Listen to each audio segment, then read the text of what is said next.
Warning: the following fanfic reading is for mature audiences only.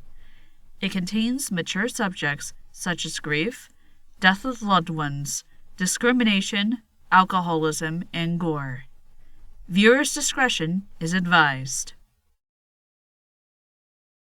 The Legend of Spike, Discourse Mask. Written by Diablo Guapo. Chapter 3. Denial Cycle. Day 2. Dawn of the second day.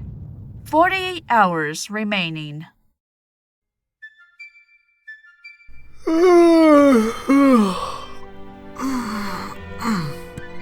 Spike yawned and stretched as he arose from his bed in his room in the inn. The bed wasn't that great. The mattress was lumpy, the sheets were itchy, and the pillow might as well have been made of stone. Normally this wouldn't be a problem for a dragon, but Spike wasn't quite himself at the moment. Dragons were accustomed to sleeping on hard surfaces, such as gems and gold, but Spike's new pony body was stiff from the uncomfortable bed. Initially, he was thrilled at the idea of having a bed to himself. Back home, he only had a basket at the foot of Twilight's bed. He didn't mind it too much. In fact, it was quite cozy and it was still his size. However, it was a little demeaning that he was, in fact, sleeping in a blanket like some pet. He had asked Twilight for a bed a number of times, but she wasn't willing to spend her money on something that he didn't need yet. She would say that the basket was still working fine and that he would probably prefer to sleep on a pile of gems when he finally grows out of it. The only time he even slept in the real bed was when he was really little. He would crawl into Twilight's bed and curl up next to her whenever he had a bad dream. Even though he eventually grew out of that habit, a part of him missed it. Though he was excited to finally have a bed, he was now longing for his basket. The terrible condition of the bed was even making him envious of that earth pony that had to sleep outside. He wasn't even able to get a decent night's sleep. He kept tossing and turning every 5 minutes trying to find a comfortable position. It was dawn before he knew it. Normally, he enjoyed sleeping in, but today he was happy to get out of this bed. He walked over to the window and saw that the sky was cloudy today. The clouds were heavy, gray, and drops of rain began to land on the glass. Spike looked up further in the sky and saw the moon. The rain clouds were unable to hide the giant piece of rock. He could even still see the image of Nightmare Moon that was imprinted on its surface. What filled Spike with dread was that the moon seemed to be even closer than it was yesterday. Actually, it startled him to see how much closer it was. It was like a giant reminder in the sky that he was running out of time and that he still hadn't obtained any of the elements of harmony yet. Stop mocking me! Of course, this did little to change the fact that the moon was still drawing closer with every second.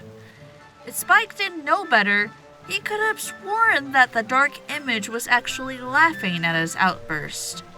Frustrated, he turned away from the window and studied his environment. Not only was his bed lousy, but the room wasn't exactly the one you would find in a 5-star hotel.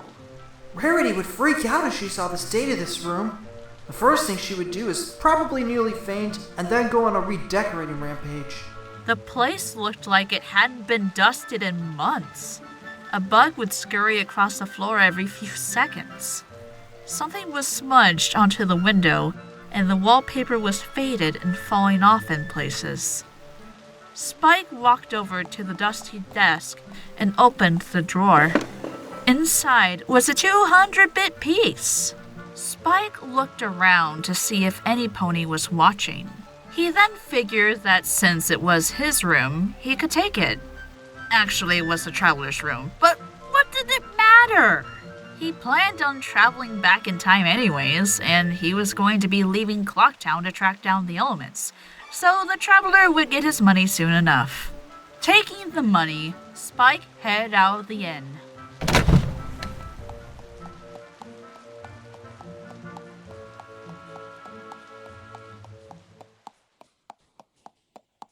Thinking of what he should do next, Spike looked around to the plaza. There were 2 ponies juggling balls back and forth to one another.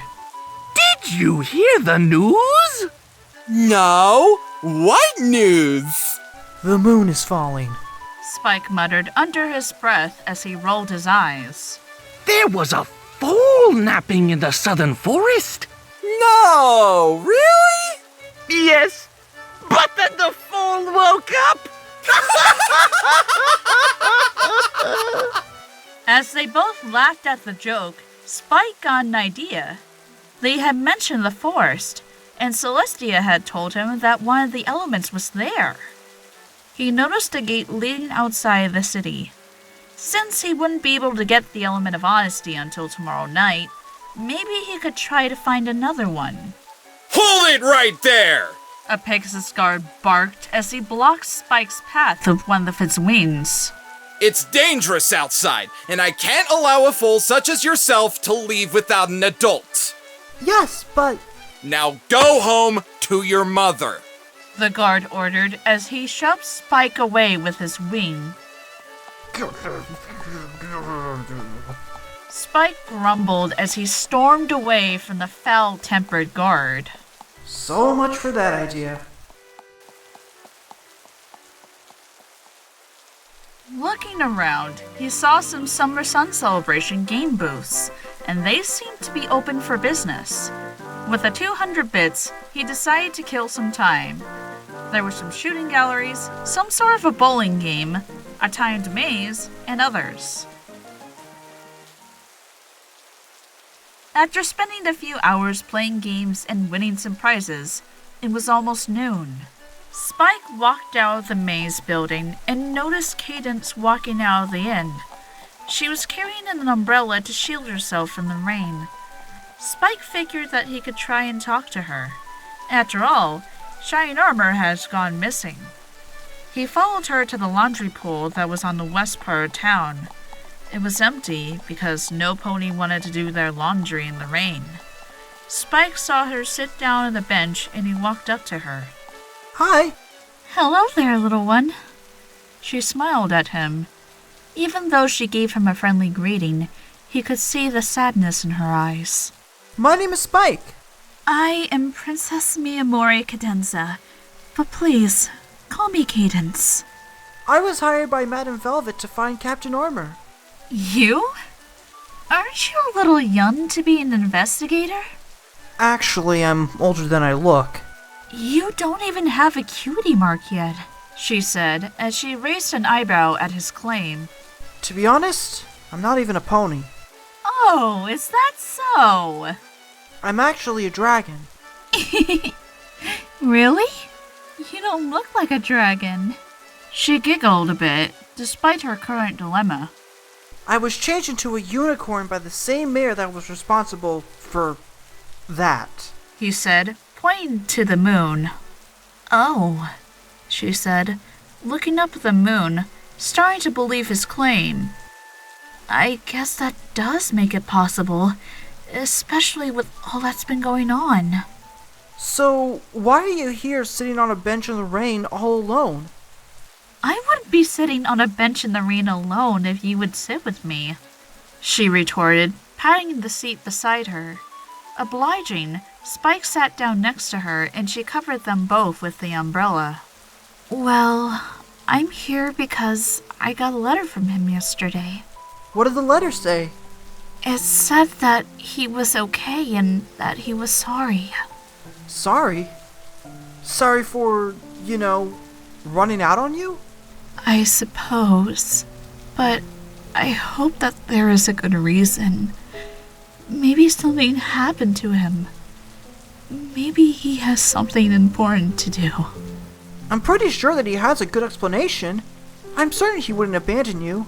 If this shining armor is anything like Spike's, then there would be no way that he would just run out on her.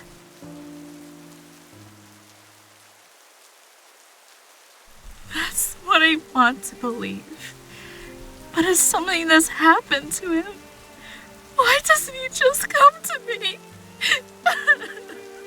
Did the letter say anything else?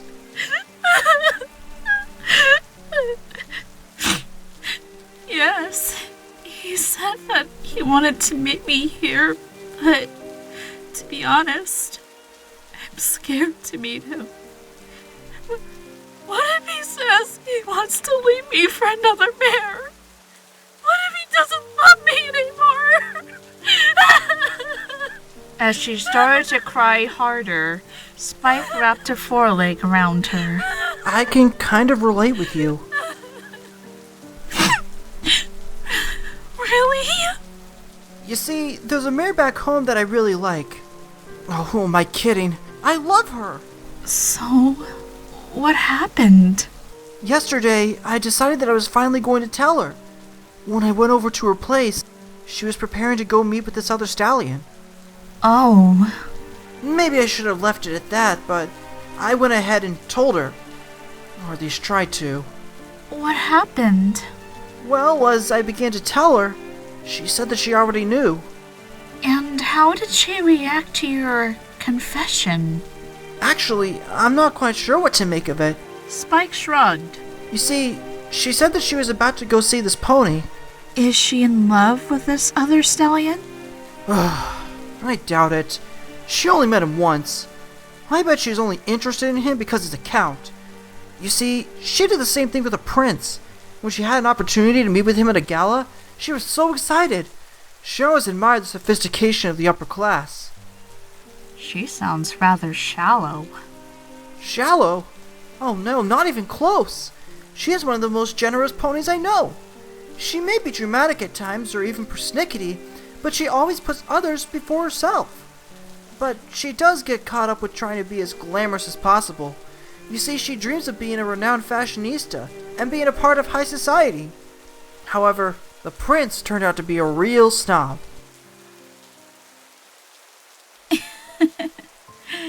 He sounds like my cousin.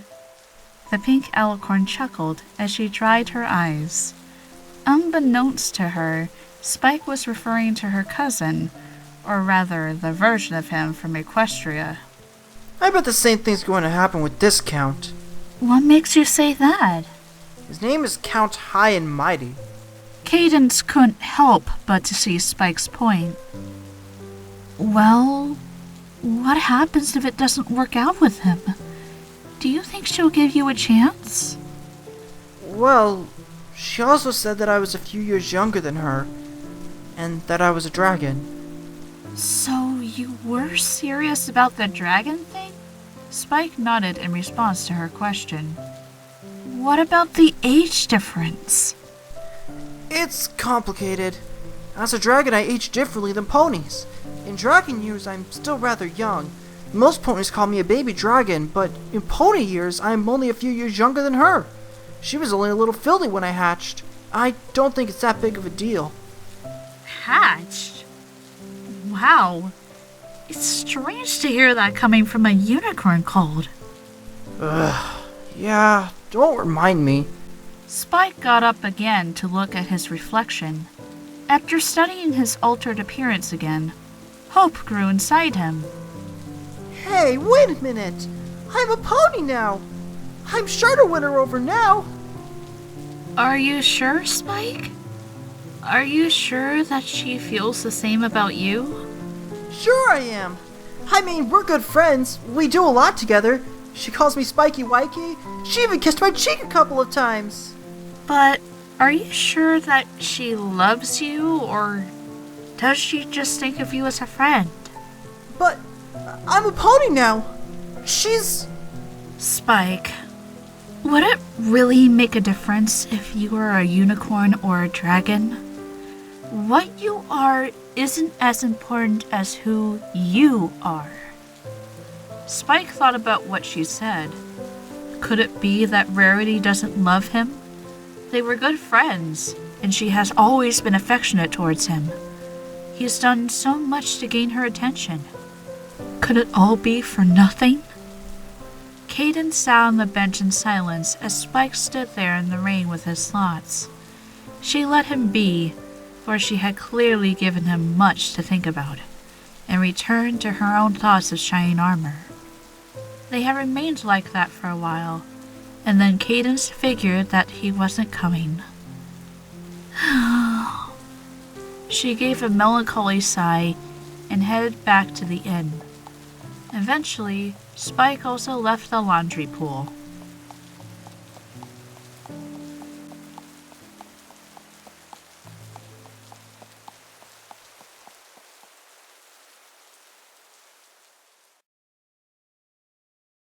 Ponyville, Day 1, 2:00 p.m. There was a knock on Sakura's door, and the mystical zebra opened it to see the worried face of Twilight Sparkle. Twilight Sparkle, my friend, did you bring the amulet to lend? No, and that's the problem. I asked Spike to drop it off, but that was this morning.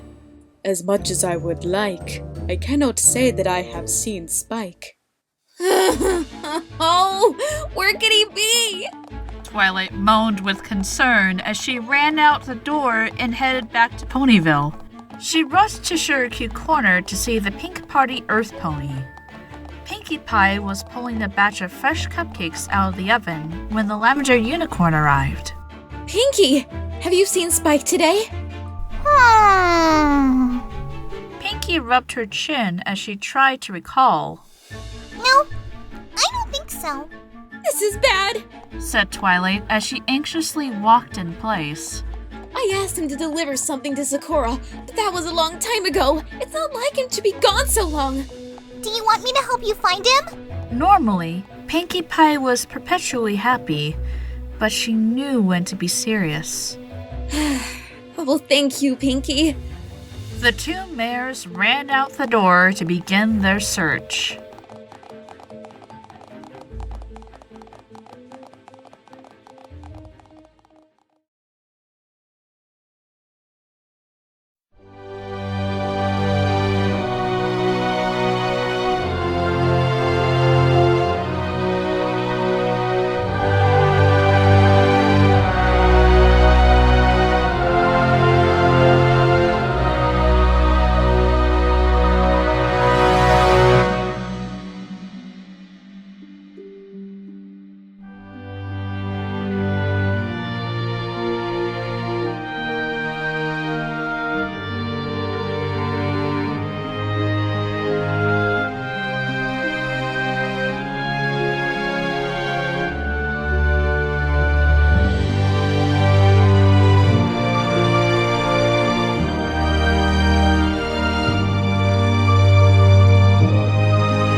It's dangerous outside, and I can't allow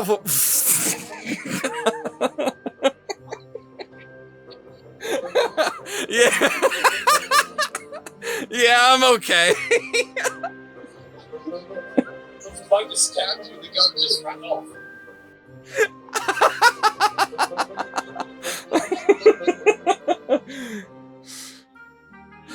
Okay. Oh, God. We should do this more often. The guard ordered as she shoved. This guard is not a girl. Can I read? She rushed to Shirikyu Corner to see the pink pony Earth Pony. What the hell? Can I read? Can I read tonight? The fuck, man? Okay. She rushed to Shirikyu Corner to see the Pink Party Earth Pony. I thought that was spelled wrong, but apparently that was right. Fucking tongue twisters, fuck my life.